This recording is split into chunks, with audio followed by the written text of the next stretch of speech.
God, do you feel you're always catching up on life because what others expect of you, and the hopes you're chasing after, and the things of the past you're trying to escape are just too many at the end of the day? Today we are exploring what stress is with Leonard Capozzi, mindfulness-based stress reduction instructor, and learn how mindfulness can be used to reduce stress and really live better lives overall. Let's get into it. Hi everyone, thank you for watching this YouTube video on how to manage stress. We're here with Leonard Capozzi, a guest of this show today, and a bit of a specialist in stress reduction techniques and how to manage stress in life. Right, Leonard? Yeah, that's right, Nicholas.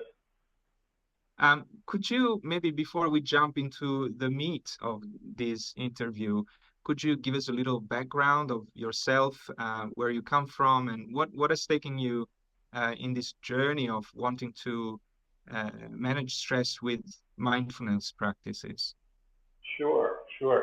Yeah, so I'm a licensed clinical social worker and psychotherapist, originally from California, in the US, but I currently live in Italy.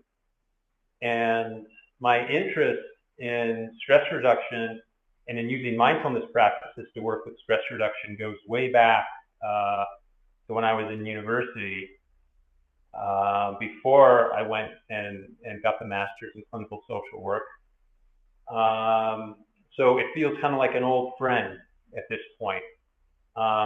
Through the arc of my career, I've done a few different things. Besides working in clinical social work, I worked for almost 20 years as a licensed acupuncturist and Chinese herbalist, where I also, use stress reduction and mindfulness practices with my patients. And then in the last number of years, I became a certified instructor of a course called Mindfulness Based Stress Reduction. And I went back and finished my internship to become a licensed psychotherapist, something that I started almost 30 years ago. So currently I'm working just in the area of psychotherapy and counseling and mindfulness-based stress reduction. And my real passion is working with people around stress reduction. Wonderful. So mindfulness approaches are a specific sort of technique or approach to stress reduction. But I know you have a background knowledge on stressors and stress in general. So I wanted to zoom out a little bit from this Sure. specific approach and maybe speak about stressors in general and how you see stress and stressors in life. So, well, the really interesting thing about stress is it's a natural, normal part of life. And our nervous systems, our minds and our bodies, through our evolutionary process, are actually very well equipped to deal with stress. An interesting thing in our modern era is that, and this is what most of us think about when we think of stress as something that is either bothersome or damaging to us in some way, we're really talking about chronic stress. Acute stress is something that our nervous systems are really able to deal with generally, unless it happens to be a really major trauma of some type, then there can be, of course, a longer healing process involved. But I think what we're going to talk about today is how chronic stress affects us. Bad stress, so to say. So what I'm hearing from you is that there's a way of thinking about stress that is not necessarily negative, right? That the life and evolution is, in fact, a set of forces that play on our organisms that we could always call stressors. But some of these forces have made us who we are, have made us the species that we are. And so at some level, we can think of them as benign almost. Yeah, there's actually a term called eustress, EU stress. And the EU is from the Greek, and it means good. And like you're saying so well just a second ago, there are stressors that are actually very good for us, that are part of our evolutionary heritage and part of our daily life, and mental, emotional, and biological functioning, which serve a purpose to help us grow and get stronger and stay healthy. Wonderful. Then, of course, there's distress. So distress is the type of stress that can be very toxic, especially if it's allowed to, go unattended to for a long period of time. And that's where we get into kind of the chronic stress that can be a problem for so many of us in this modern world.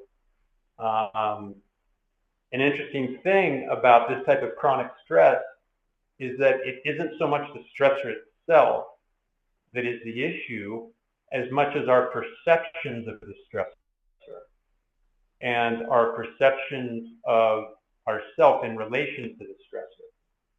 And research in the last 60 or 70 years has really shown that it's the perception and then how we think about the stressor and what we're experiencing in relationship to the stressor that kind of drives the process. Right. So the kind of beliefs you mean that we have towards stress?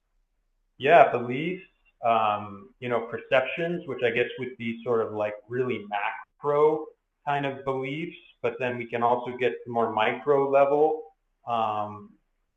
based on specific details of what the stressor happens to be and what it means for you in this particular moment of your life.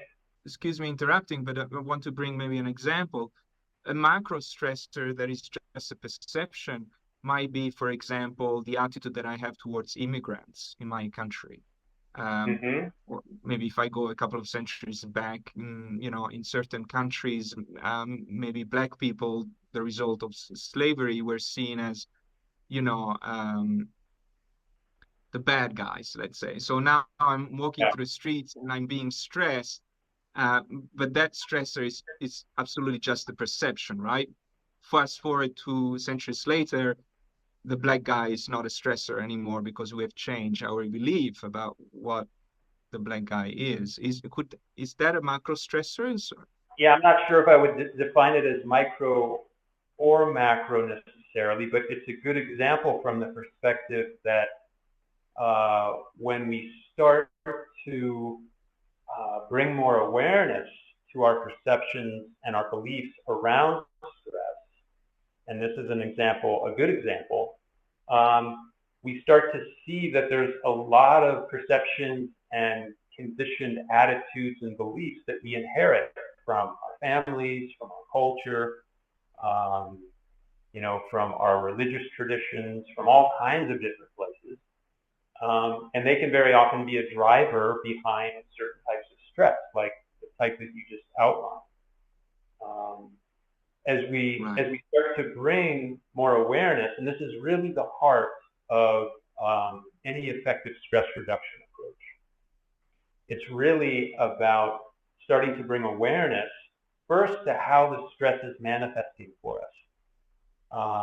Just recognizing that we're stressed. And then bringing awareness to, well, how is this manifesting in my life? Physically, mentally, emotionally. And what are the driving perceptions and beliefs behind that? As you were speaking, I was thinking of another example of a stressor, and that's the process of aging and development itself. When you are a baby, the skeletal muscle at some point grows faster than the skin organ. And so you get this very stretched out body, with very sort of tense and sort of stretched out skin, the beautiful skin that we get in our 20s. And that factor actually reverts later on, where the skin continues to grow on and on, actually until we pass away, but the skeletal muscle doesn't. And so then we get all these wrinkles because of that. And we can think of those two things as stressors, right? Like the skeletal muscle is putting a stress on our body, but that, of course, is it's just a very benign stress. I was just connecting back to this idea that a stressor really in and of itself, it's probably not just good or bad. We really need to look into it. We really need to assess the judgments that we make about whatever we think it's stress. So yeah, there's this aspect of bringing more awareness to our perceptions and our beliefs around stress and our relationship with particular stressors. And aging is just a great example. Because, I mean, for most all of us, that's a stressor. So then the question is, how do we handle it? Mm-hmm. So we have a particular perception or set of beliefs around, let's say, around aging. And then the Mm-hmm. question is, well, how do we relate to this process and the details? Let's just say wrinkles in this case, the details of the aging process.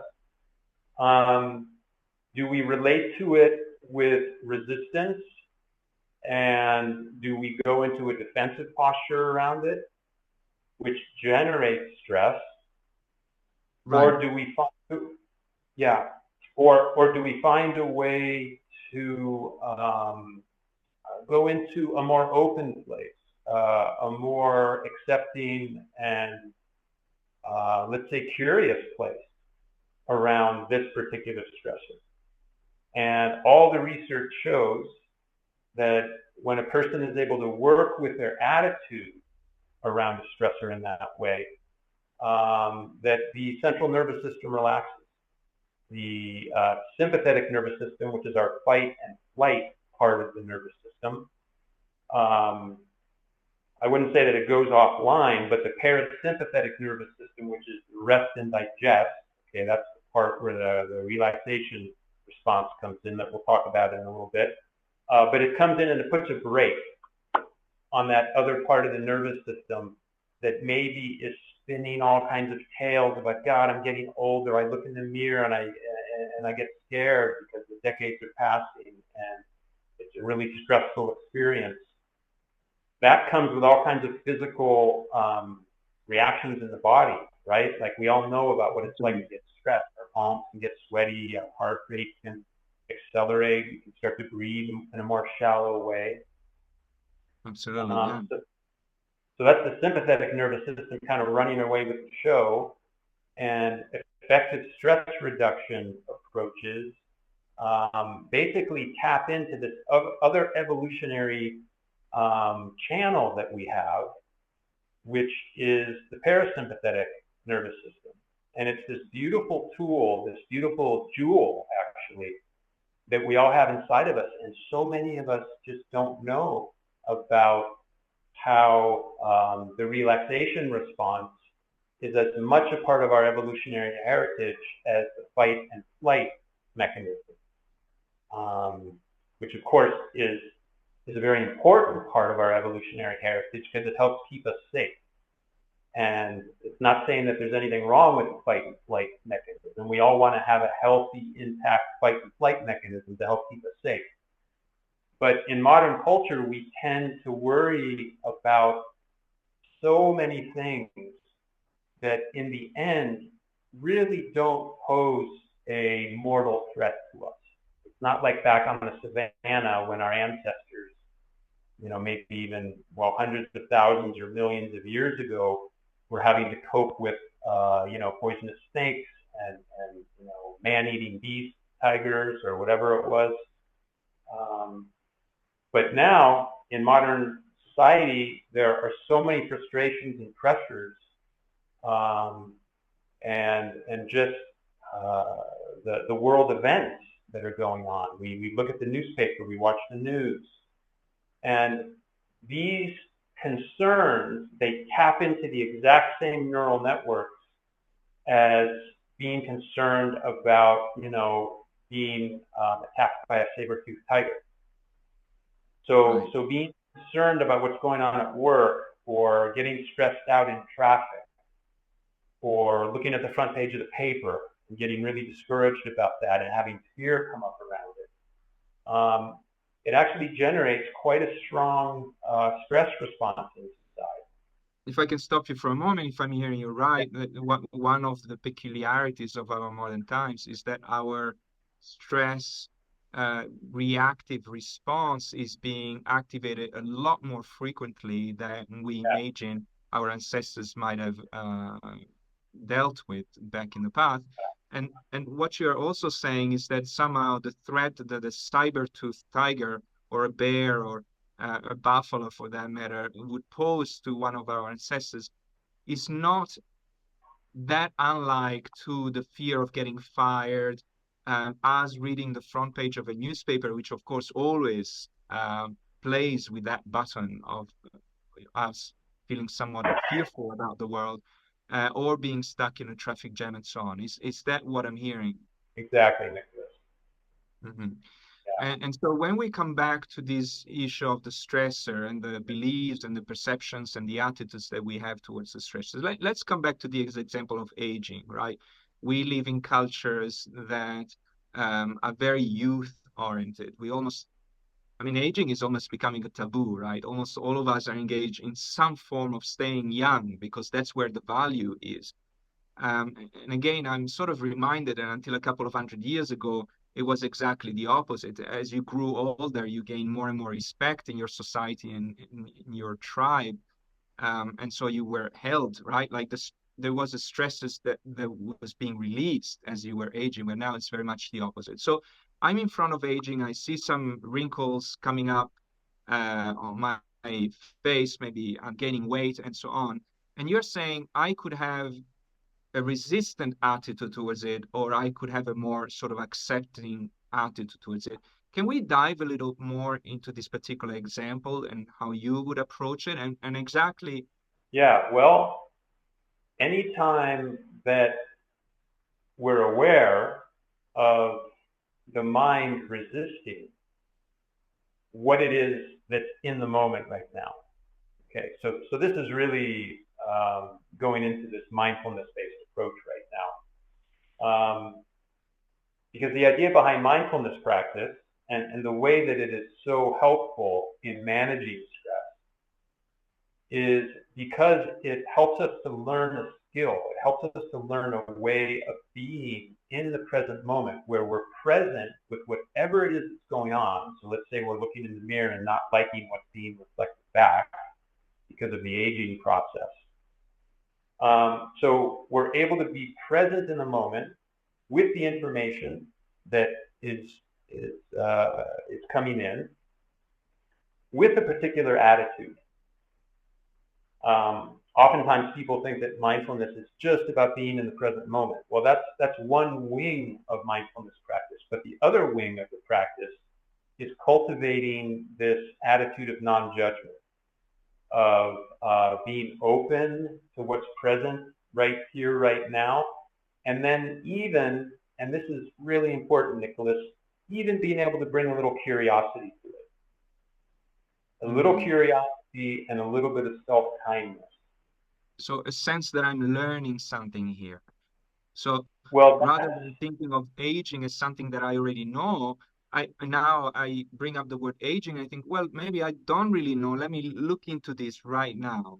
yeah, and that points to kind of a key concept in this approach, which is cultivating what's called beginner's mind.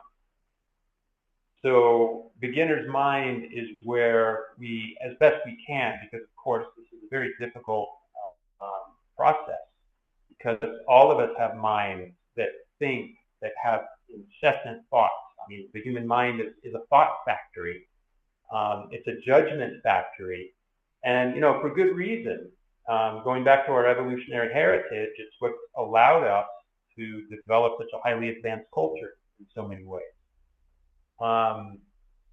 So this is, this can come back, like you were just saying, to us being present in the moment with this kind and curious attitude, and realizing that there might be something to learn in this process.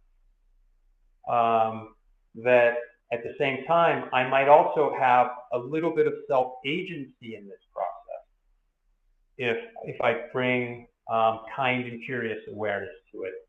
And this is very important because all the research really shows how if a person feels completely out of control in the face of the stressor is much, much more difficult to manage. And the effects, especially in the long term, can be much more negative. If a person has a sense of, well, I have some agency in this process. I have a little bit of control. I can at least control my attitude, perhaps, to how I'm relating to this process of aging. Um, and and then we find that as we cultivate this ability to be more present, with less resistance to what's here right now, and more openness and curiosity, the mind body has an intelligence of its own that very often comes in at that point and might give us some intuitions about what we can do to better take care of ourselves, or to simply really come to a place of peace around the aging process. Of course, for every individual, that's going to look different. Um, but this is kind of a general schematic of how that might play out. We have a nervous system that is divided into two, right? Sort of one indeed helps us to quickly harness the energy in our body and then to expand it to enact a certain action. And the other one is the system that allows to capture energy from the things that we eat, for example, or the heat around us, and then to harness it to just be there in the moment and be relaxed and nurture, basically, right? It's like a nurturing system. Yeah, yeah. And then you have the thinking about the future and the thinking about the past, which is always a form of judgment, isn't it? So if we think of those two spaces of time as being associated with the fight and flight response, then really only the relaxation response can be triggered in the present moment, right? Because I want to fight, and I'm throwing myself into the future to combat something into the future. I am chasing something or I'm running away from something. And there's not much agency in a way. Even when I'm fighting, well, if what I'm fighting is something that I've created myself, then I don't have much agency in that, right? Like I'm fighting a monster that I'm creating as I'm fighting it. So the monster is always going to win. And so in a way, what I'm understanding from you is that I need to drop all of that. I need to drop that self-created sort of monster. And as I do that, I give up on the thinking about what happened in the past and ruminating about it, or worrying about what will happen in the future, and then slowly I'm coming into this present moment. And with that coming to the present moment, there is a sense of, oh, wait, I have more agency than I thought I had. I was creating the monster. I don't need to create the monster. The monster is this small now. Oh, that feels really good. Oh, let me stay here. It's like, oh, okay. Whew, I don't have to, I don't have to have my heart racing anymore. I can start to breathe a little more deeply. Yeah, I can give a really good example from a group that I was leading last night, an in-person group. And one of the participants shared about an experience they had last week with a particularly strong headache. And this person was sharing about how their mind was just reactively going into the past and the future, thinking about, like, what did I do wrong that brought upon this headache? And then thinking to the future, what do I need to do in the future? Or worrying about, what if the headache gets worse? What if this time there's really something wrong with me and I have to go to the ER, and et cetera, et cetera. So she was really in the past and in the future. And it was a really interesting insight you just had about how that's part of fight and flight. That's absolutely true. That is part of fight and flight, because they were trying to have control over the situation, trying to defend themselves by thinking about the past and then thinking about the future. They happened to be in another group that we did 3 weeks previous, and they had this insight at one moment. Okay, wait, let me try this mindfulness approach. And they decided to intentionally choose to be present with the pain, as bad as it was. Now, they had taken some pain killers. They had already done everything they could do from the Western medical model. So at this point, the person was just in the position of, okay, I've done everything I can do with outside influences. Now I'm going to use my inner capacities, and they chose intentionally to be with the pain, as bad as it was, to breathe with it, to allow it to be just as it was in that moment. And they shared last night in group that as they were able to stay with it, and as they were able to breathe with it and not resist it, that it started to dissolve. And they reported that this is a different pattern, actually, than they usually experience when they get these kind of headaches. So that just seemed to me like a very, very good practical example of how intentionally choosing to turn our attention towards our present moment experience with this quality of openness, and we'll call it non-resistance or non-judgment, can be very, very relaxing, even in the midst of a very, very trying episode like they were having. And just one more little note on the end of that, Nicholas. I just want to underline once again that this particular approach of mindfulness practice, or any other kind of awareness-based approach to stress reduction, it's not a magic bullet. It's not a panacea or a cure-all. And it leaves a lot of space for us just to be human. Like, we're going to have our judgments. Our minds are going to wander to the past and to the future. That's just going to happen. The wonderful thing about this practice is that just a few seconds can actually go a long way. Like, just being present, the experience this person had with the headache, for example, just being present with that pain for just a few seconds, just a breath or two, in this open, softer way, before the thoughts race back in again and the resistance comes back in, can be very, very relaxing. And then that's the work of the practice, is to notice when we're here and now with this more open attitude, and then when we're lost on autopilot, thinking about the past or the future or resisting. So this practice gives us more ability to catch ourselves when we're lost on autopilot and the mind is kind of spinning out, perhaps telling really ugly stories about what might be happening or what might happen in the future. Yeah, I'm aware of this effect, even the story that you just mentioned, this sort of perception that sometimes it sounds like magic, right? And if you don't believe in magic, then you think, well, these people are talking about hokey pokey stuffs, right? But if I dive even just briefly into the chemistry of the sympathetic and the parasympathetic nervous systems, then I need to mention cortisol. Every time we are worrying about the future or ruminating about the past, we are producing cortisol. What you do when you tune in into the present sort of moment, what you do when you abandon the future and the past, is that, again, you're signaling your brain to come out of that reactive fight and flight state. And when you do that, a new chemistry takes over.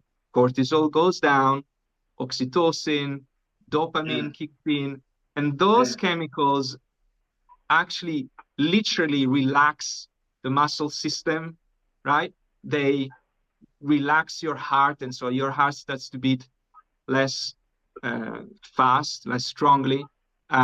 So blood pressure comes down. High blood pressure is an effect of cortisol also. So blood pressure comes down, right? So this is not hokey pokey. This is a real chemistry, right? None of us can be really so knowledgeable about all of this that we are able to understand and believe the conversations and the topics that you and I are having from a chemistry, biological point of view, right? How many people can do that in the world? 0.1%, right?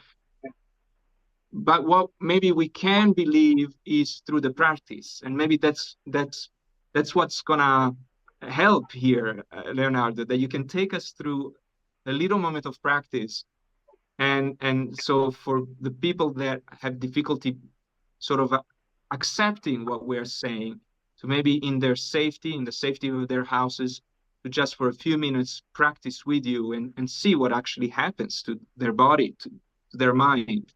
Yeah. What I could do is lead you and then lead the viewers in what's called a 3-minute breathing space. Before we do that, though, I just wanted to kind of piggyback on what you were saying Please. about the sun.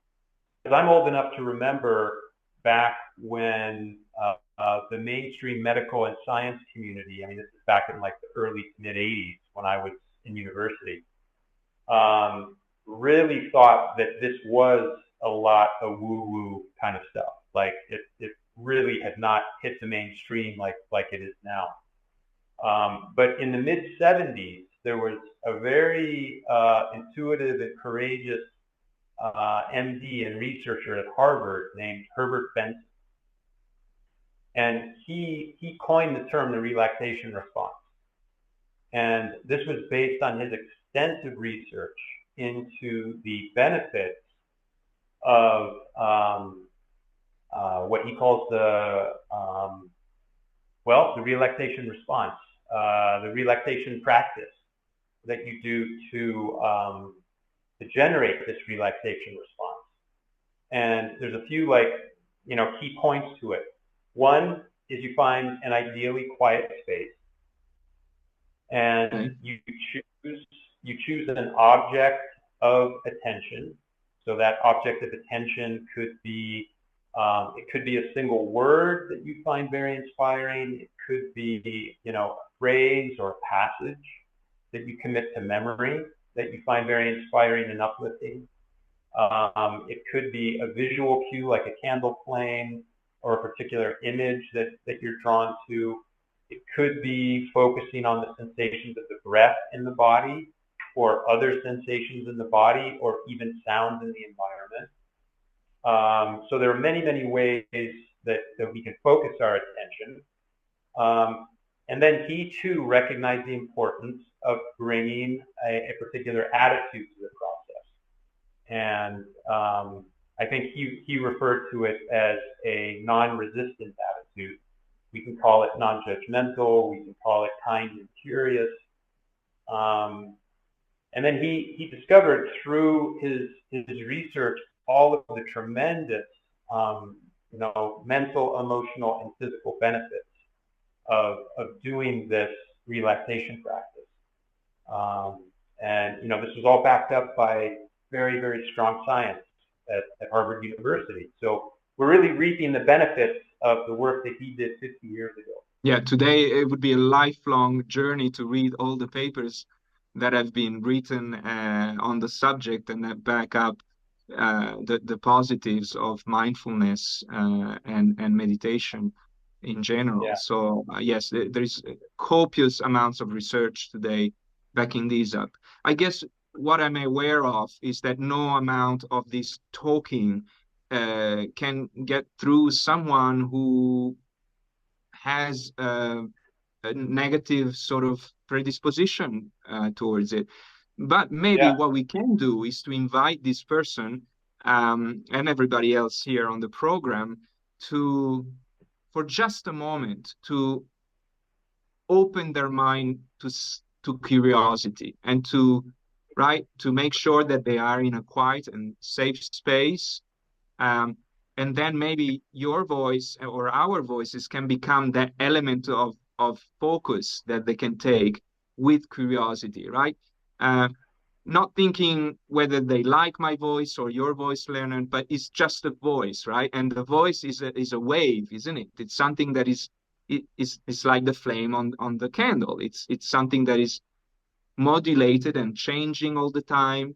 And so we become perceptive to that change, to those changes, right? I don't care what voice it is, male, female, low, likable, not likable. It's just something that is changing and that I'm focusing on those changes. That would be a good beginning, I guess, right, Leonard? Yeah, I mean, you're really describing the process of just opening and being in the moment without bringing too many preconditions or prejudgments and just being with what is. So this particular practice of the 3-minute breathing space Of course, it is a guided practice, and there's 3 different phases to it. It's kind of cool because it's just 3 minutes long, but it gives a nice taste for what we would call an active relaxation technique. Maybe after we do this practice, we could talk for just a minute about the difference between passive relaxation and active relaxation. So when we do a practice like this, we're actually choosing to engage our mind and our body in a practice that has benefits for us in this way. This practice can either be done with the eyes open or closed. So whatever you're comfortable with, whatever your viewers are comfortable with. If the eyes are open, the gaze can just be directed down towards either the desktop or the computer keyboard in front of you, or on the floor a foot or 2 in front of your feet. And just kind of a soft, gentle gaze downwards. Okay? All right, so to begin, I invite you to come into a comfortable position and to start to notice the presence of the body and the sensations created by what are called points of contact. So feet in contact with the floor, hands resting on the lap or on the arms of your chair, sensations of your body weight pressing down and back on the chair. And the invitation here is to come into direct experiential awareness of these sensations in this moment. Allow them to be your guide into this present moment. Not as a thought, but as a direct experience.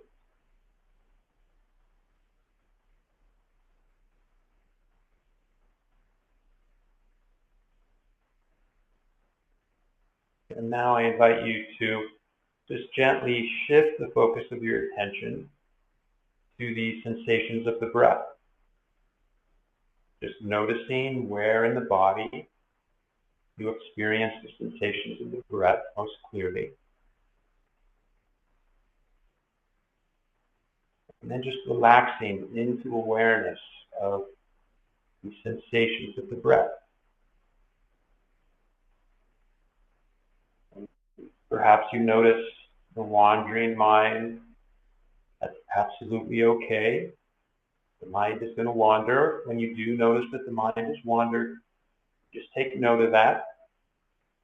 And then gently escort your attention back to the sensations of the breath.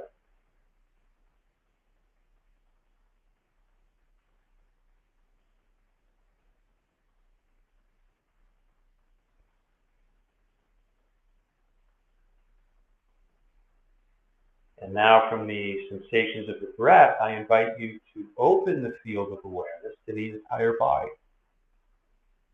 So being present and aware and open to any sensation from the top of your head to the tips of your fingers and the tips of your toes.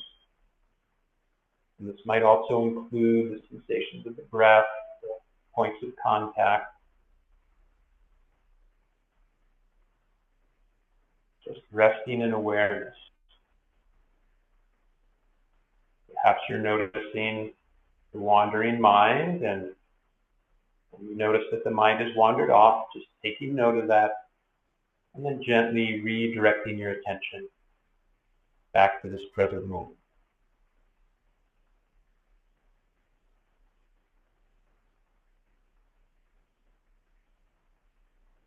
And then to conclude the practice, I invite you to take one mindful breath, just aware that the body is breathing in and breathing out. And then you can open your eyes.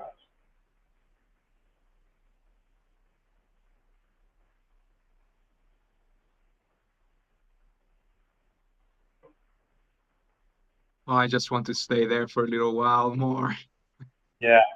Every time I lead even just a minute of meditation, it's always a little hard to break the silence and call everybody back. So So, but that was a little taste of a mindfulness practice. And I guess what I want to point out about this particular practice, like I mentioned before we did it, this is an example of an active relaxation practice. So one of the questions that I know we talked about the other day when we were chatting was, what's kind of a general way to think about approaching stress reduction? Like, what are the different ways that a person really practically can think about it?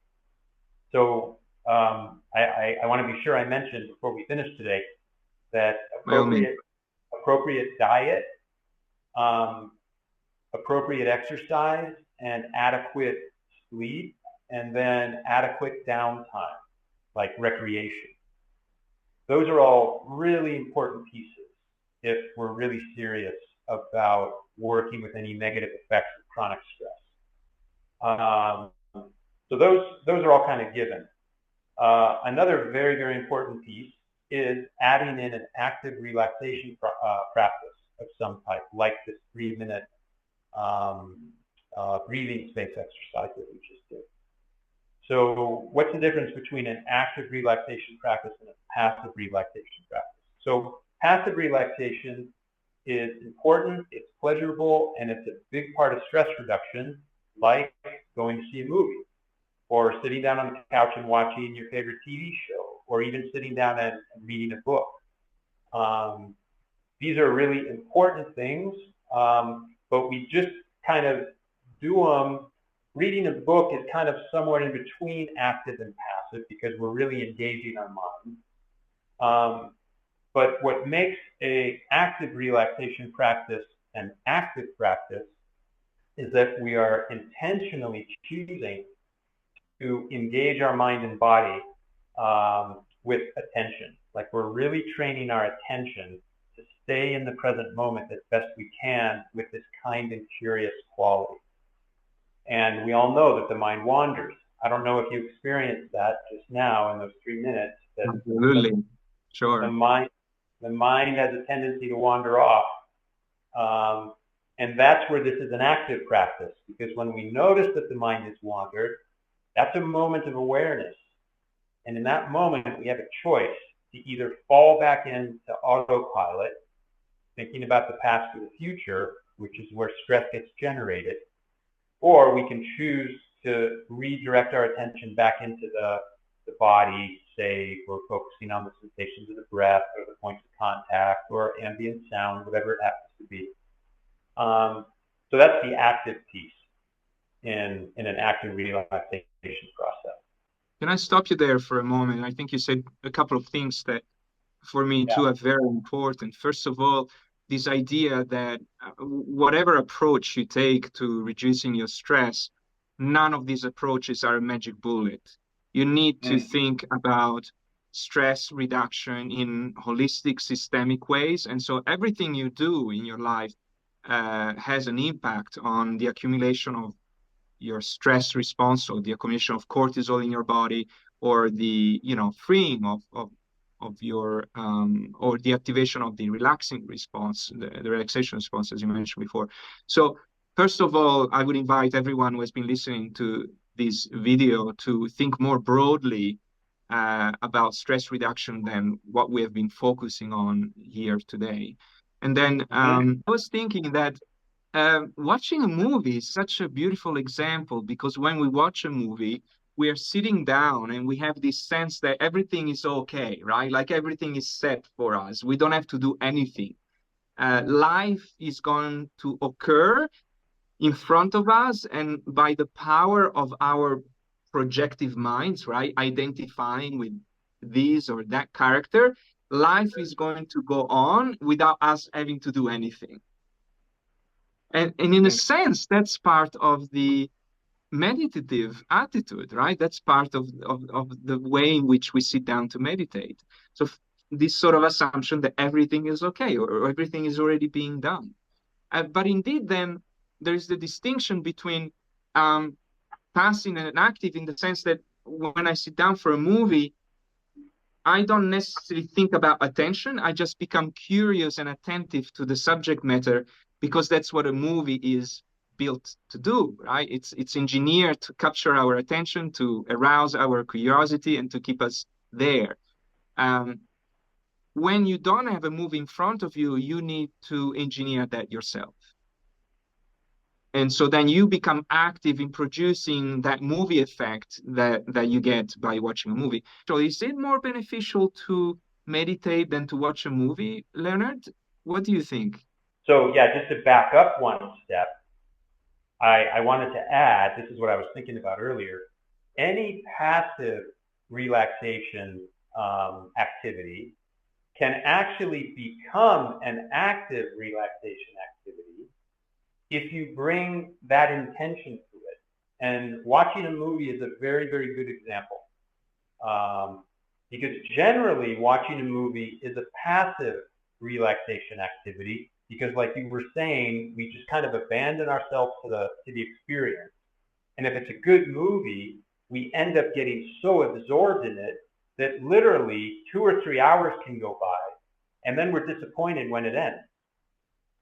So that's an example of like just kind of passively putting ourselves into an experience.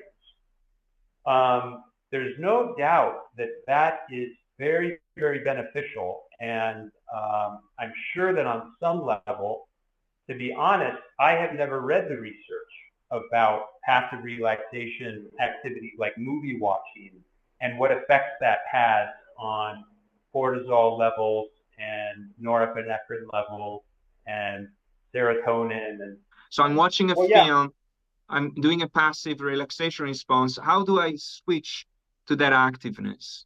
Any passive relaxation activity can become an active relaxation activity if we bring that intention to it. A very good example is reading a book. So I don't know if you've noticed this, but I'm probably a couple decades older than you. And I've noticed that from pre-internet days, back when I was a lot younger, my ability to sit down and read a book was much better than it is now. Like my attention is much more scattered. So when I sit down to read a book now, it isn't just a passive relaxation time for me, because I'm aware that my mind is going to wander more than it used to, and that it's an opportunity for me just to notice when my mind wanders, and then with some curiosity and kindness towards myself, oh, big surprise, there's my wandering mind. And right now I'm going to choose to bring my attention back to the book. So the book is really the focus of my meditation in that moment. And I feel like it's kind of cool, because I feel like I'm getting the benefit of active relaxation or even meditation when I'm sitting down and reading a book now, depending upon the intention and attitude that I bring to the experience. Mm-hmm. So basically what I'm hearing from you is that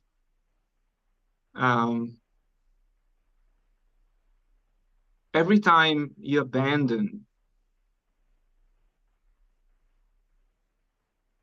the tendency of the mind to go to the future and to the past, and you kindly bring it back to what is happening right now, you are actively engaging with that relaxation response. You're actively engaging with your agency. Why do we do that? We do that so that in the rest of our day, during the rest of our day, ideally, we can bring more awareness to how we are living our life and what we're experiencing as we live our life. So let's say we get up in the morning, we do 10 minutes of awareness of breath practice. That's a formal mindfulness practice. Wonderful. Then we get in the car and we drive to work, and we notice traffic, and we're losing our patience, and getting tense and tight, and maybe the shoulders are coming up like this, and we're gripping the wheel. No problem with any of that. That's just we humans like reacting to like being behind the wheel of a car. But the gift of our formal practice is that when we're just leading our normal everyday life, we can start to bring more awareness to how we're relating to these stressful moments, like being in traffic in the car. And just like when we're reading a book or watching a movie, we can choose intentionally to just be present. Well, what am I experiencing right now? Okay, my thoughts are racing about how I'm going to be late for work. That's leading me to get all tense.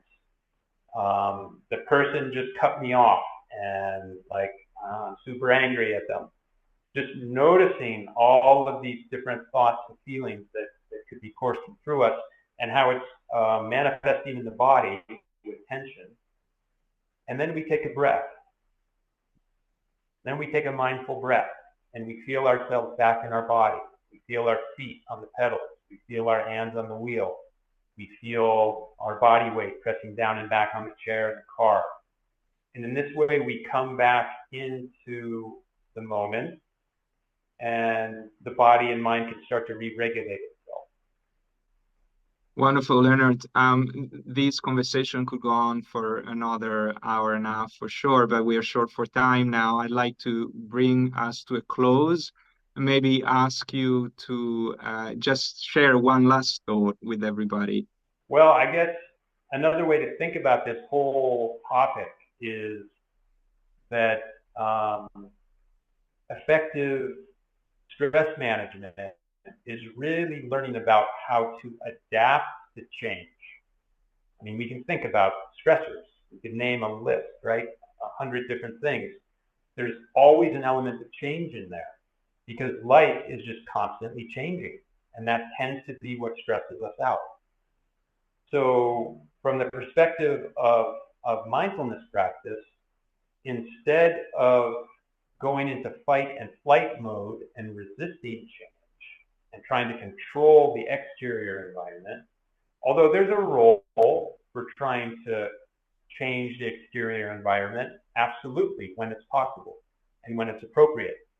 But instead of getting caught in these loops of fight and flight and resisting change in the moment, we can learn how to be present with it with this kind and curious attitude to see, well, what can we learn from this?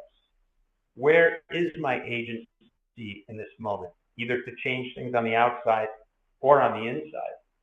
And in this way, we learn how to respond to the stress that we experience instead of just reacting to it based on our old habits. And that's really kind of the essence of yeah. Beautiful, beautiful. What I'm getting out of this conversation I've had with you, Leonard, is really a strong reminder that the practice that we enact actively and willfully during the day, that sitting down where I am going to just focus on my breath, will then help me throughout the day in being able to recall much more easily my sense of agency. And then when I'm able to recall that agency, I see that I can use that agency to, if I'm holding the steering wheel so tight, to just relax the hands and the arms. And as I relax the hands and the arms, my heart is starting to slow down. My breathing is getting, a little deeper. My thoughts are starting to slow down and stop racing. And so the connection between active practice that seems unconnected to life and then that practice coming into play into life is just that, isn't it? It's practicing that ability to recall the fact that we always have a degree of agency that is important enough for our lives and the quality of our lives. If people wanted to reach out to you, how they may be able to do so? The website is under construction, but it's going to be up and running very soon, and it is mindfulbynature.eu. Okay, wonderful. And what's another easy way to reach out to you if I wanted to do some stress reduction with mindfulness practices? Okay, so I also have an email where I can be reached, which is leocapozzi108@gmail.com. So that's leocapozzi10@gmail.com. Okay, wonderful, Leonard. Thank you for being here. I've really enjoyed this conversation and hope to see you soon. Okay, I enjoyed it too, Nicholas. Thanks so much. Thank you. Bye-bye. Join me in the second episode focused on stress and stress management when I speak to Chloe Green, a social worker and now researcher at University College Dublin, who will be explaining how our systems and institutions have embedded tensions and mechanisms of stress that we can become aware of and even manage. I'm your shrinking Bansko. Thank you for listening. See you in the next episode.